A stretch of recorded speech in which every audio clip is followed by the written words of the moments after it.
What is baptism?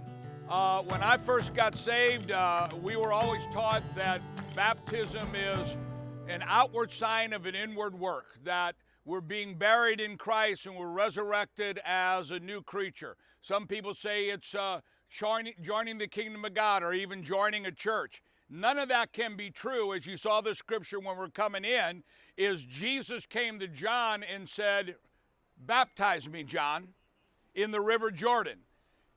If being baptized is an outward sign of an inward work, that means Jesus was showing that something had changed in him. There was nothing Jesus ever had to repent of. There was nothing Jesus ever had to show an outward sign of an inward work. Jesus wasn't joining the church. He is the church.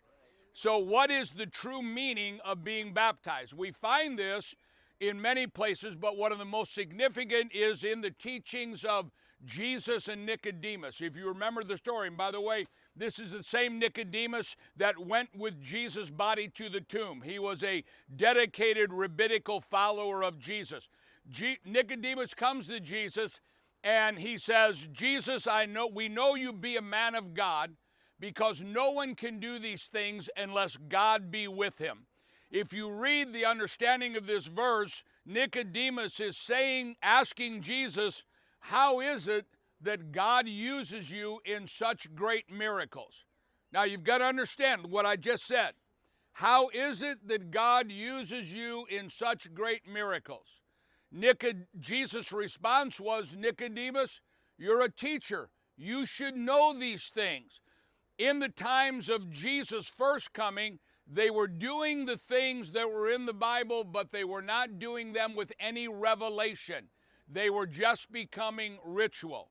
Go to the book of Acts, chapter 2, when Peter stood on the Temple Mount steps and he preached that this Jesus, and they were pricked in their heart. What did they ask him? What must we do? We now know that Jesus is the Messiah. What must we do? What was Peter's response? Repent, be baptized for the remission of your sin. We miss that. Most preachers preach, repent, be baptized, and receive the Holy Ghost. Repent is receive Christ as Savior. Repent for your sin. Be baptized for the remission of your sin. What does the remission of your sin mean? It means breaking every curse or every limitation that has touched your soul or your spirit or your body through what you've done or through who you have come in contact with. And then you will receive the fullness of the Holy Spirit. And people ask me all the time, "Pastor, how do you pray?"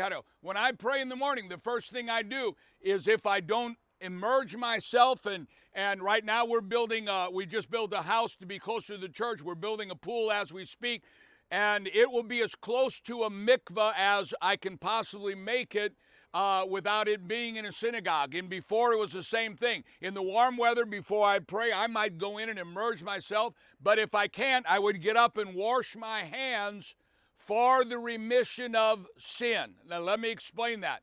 Jesus comes to John the Baptist and he says, "Baptize me, John."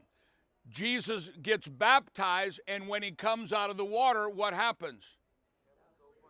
The Holy Spirit comes upon him, not for the first time, but for a finalization of entering him into the final stages of his ministry. Ancient Jewish wisdom says you'll never enter into that, the fullness of that. Now, I believe God's grace is amazing and above that, but ancient Jewish wisdom says until you're immersed in the Jordan, which is a living mikvah. It is a living baptismal tank, okay? Jesus says to Nicodemus, "You must be born again." Nicodemus' response is, "How can a man be born again? Does he enter a second time into his mother's womb?" The word mikvah, which we've changed to baptismal tank, the word mikvah in Hebrew means the womb of the world. So the baptismal tank, the river Jordan, is the womb of the world. Everything God teaches us, every single thing God teaches us, has how many sides to it?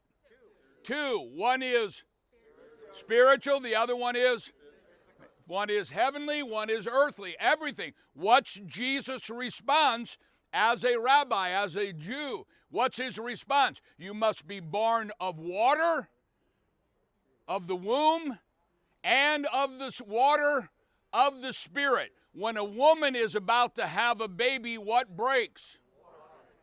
That's the physical, that's the earthly. When you are about to be birthed into a new dimension with God, when you go into the water and you come out, the water is birth.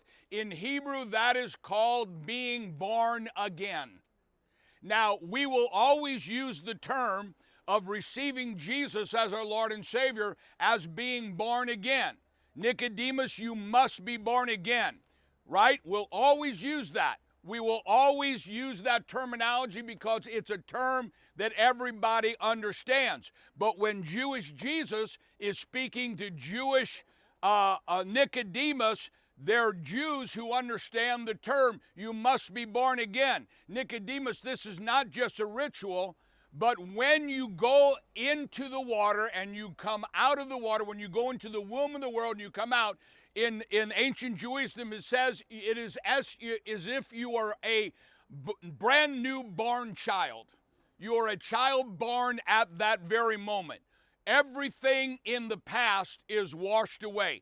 Why do we do this? Why, when we won't go there, I don't think we go there this trip, but when we go down to the Dead Sea and we go down to Masada, we'll pass where the Dead Sea Scrolls were found. And that's the site of the Essenes. That's the site of where John the Baptist was trained. They would baptize themselves, immerse themselves, or wash their hands every time they would study, every time they would pray. Why? Because the spirit of your mind is, I use the illustration, it's not a good illustration, but it's like the air conditioning unit. You know, there's times in our house, we called the air conditioning people and said that it won't cool down, and they said, your filters are clogged. There's dust and debris that's got in your filter. The spirit of your mind is like that. We're around negative people. We're around people who say negative things. We hear negative things, and so the spirit of our mind gets clogged up. When we go into the mikvah and come out, it is a renewing of your mind, the spirit of your mind. So when you come out, you begin to think different. You begin to speak different. You begin to see more clearly. The Essenes, John the Baptist, and those would teach that so we would go into the mikvah so that we could hear the voice of God. Because there's all kinds of things around us that, what's the right way to say it, that would clog us from hearing God's voice. So when you enter into the mikvah, expect to begin to hear God's voice more clear than ever before. In ancient Jewish wisdom, there is no word for coincidence. Tonight, as we leave and we head back to the hotel and we have dinner, we enter into the 33rd day of counting the Omer. Now, the counting of the Omer is from Passover to Pentecost, from the resurrection to Shavuot. Pentecost and Shavuot are the same thing. It's a window of heaven in which God will begin. Why did the Holy Spirit come? To lead us, to guide us, to teach us. Oh, come on, somebody. Amen? But if we're clogged up, that voice is muffled. You know, I wear hearing aids. I can hear me fine, I just can't hear you. But when I take those hearing aids out, it's like I'm in a tunnel. It's like I'm clogged up. That's the same thing that happens to the spirit of our mind. Just think about, all of a sudden you can begin to hear the voice of God, the direction of God for your home, your family, your health, your finances. But tonight is Lag BaOmer, which is the 33rd day. It's not a coincidence. I don't think we've ever baptized where you can have a renewing of your mind and hear the voice of God on entering into Lag BaOmer. What is Lag BaOmer? Lag BaOmer is the 33rd day of counting the Omer. There's two things significant about it. Did we already talk about this? Okay, there's two things significant about this. Number one, it was the end of the curse. It was the end of the curse. There was a curse that came on during the time from Passover to Shavuot, to Pentecost, where God will speak to us and lead us and guide us. And we'll talk about this in Jerusalem. We're to be climbing. We're to be ascending to the best of our ability to be more like God. Kind and happy and joyous and helpful, right? During this time of Lag BaOmer, during this time of counting the Omer, the disciples of Rabbi Akiva begin to fight amongst each other over doctrine and bicker and everything. And God became so angry, he allowed a plague to come on them. A kingdom divided against itself won't stand. So this time of counting the Omer is a time that we treat each other, we change, we become like God. And so the 33rd day, which begins at sunset tonight, they repented. They said, you know what? We're going to become one again. And here we are on the One New Man tour. We're going to love one another. We're going to love the Jewish people. And God broke the curse. So expect the curse. Expect something. Every time we go in here, you expect, every morning if you do, you expect something to happen. But tonight is going to be special. Tonight is going to be really special.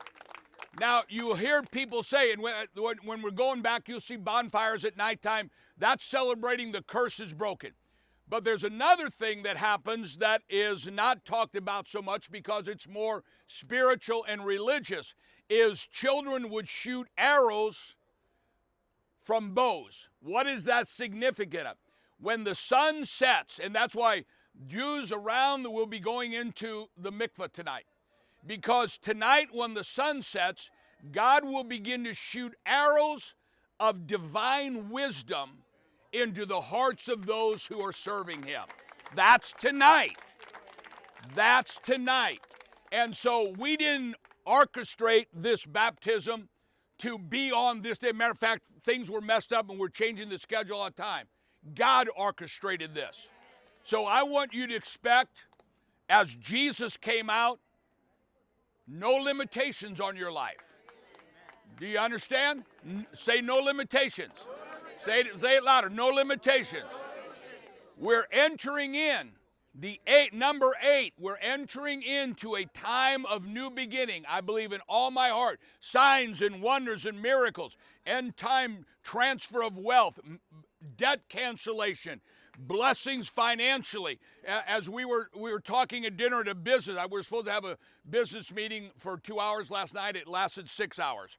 But we were talking about this, and our Jewish friend was saying everything God does is physical and spiritual, financial and spiritual. Everybody's waking up to this. Please wake up that this is going to happen for you in ways that you have never dreamed would happen before. Amen? So this is where we get the term being born again. You know that we know what that means to us. But it comes from this teaching with Jesus and Nicodemus is how do you see such miracles? Nicodemus, when you come out of that water, every limitation that this world has is broken. I don't care who you've been around. I don't care who you've been talking to. Every limitation has been broken. When Jesus came out of the repent, be baptized for the remission of sin, to break, and it's not just your sin, it's the sin around us, the sin of negativity, the sin of poverty thinking, and then you receive the Holy Spirit that will lead you and guide you and give you strength and power. When Jesus came out of that water, Satan never, ever, ever had a chance because he walked in the power of the kingdom of heaven. And when he hung on that cross, he said, Eli, Eli, lama sabachthani. My God, this is why you have given me strength. That's going to happen for us. Amen.